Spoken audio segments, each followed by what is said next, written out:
మంత్రి పొన్నం ప్రభాకర్ మాట్లాడుతూ 4 రాష్ట్రాల ఎన్నికలు పూర్తయ్యే వరకు పెట్రోల్ డీజిల్ ధరలు పెంచకుండా ఆపి ఎన్నికలు ముగిసిన వెంటనే ధరలు పెంచి దేశ ప్రజలను బీజేపీ ప్రభుత్వం మోసం చేసిందని విమర్శించారు.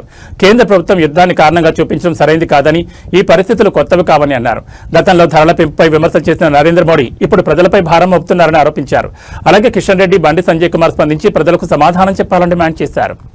దేశంలో 4 రాష్ట్రాల ఎన్నికల వరకు అందరూ ఊహించిన విధంగానే పెట్రోల్ ఛార్జీలు, డీజిల్ ఛార్జీలు పెంచకుండా ఆపినారు.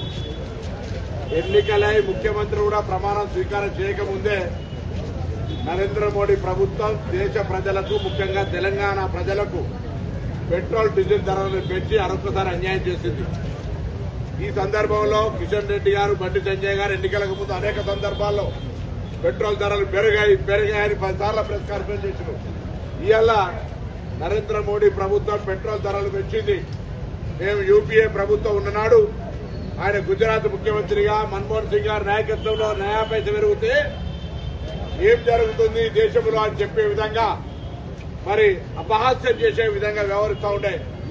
3 రోజుల హైదరాబాద్ పర్యటన నుంచి దేశ ప్రజలందరికీ డీజిల్, పెట్రోల్ తక్కువ వాడండి, నూనె తక్కువ తాగండి, బంగారం కొనొద్దంటే అప్పుడే అనుమానం వచ్చింది. తప్పకుండా రేపు పొద్దున నడ్డు విలువ పోతా ఉన్నాడని. ఇవాళ మనిషి అబద్దాలు, దురదృష్టకరమైనటువంటి మోసకారిగా ప్రజల జేబులను, ఎందుకంటే 6 నెలల స్టాక్ ఉందని చెప్పినారు. ఇవాళ యుద్ధం కారణం చూపెట్టే ప్రయత్నం చేస్తారు. యుద్ధం ఇవాళ రాలే, యుద్ధం ఎప్పటి నుంచో ఉంది. కానీ ఇవాళ ప్రజలకు మోసం చేసి భారం పడేటువంటి పెట్రోల్, డీజిల్ ధరలను పెంపును కాంగ్రెస్ పార్టీగా అందరం కూడా గట్టిగా వ్యతిరేకిస్తా ఉన్నాం. భారతీయ జనతా పార్టీ స్పందించి జవాబు చెప్పి ముక్కు భూమికి రాయాలని కూడా డిమాండ్ చేస్తా ఉన్నాం.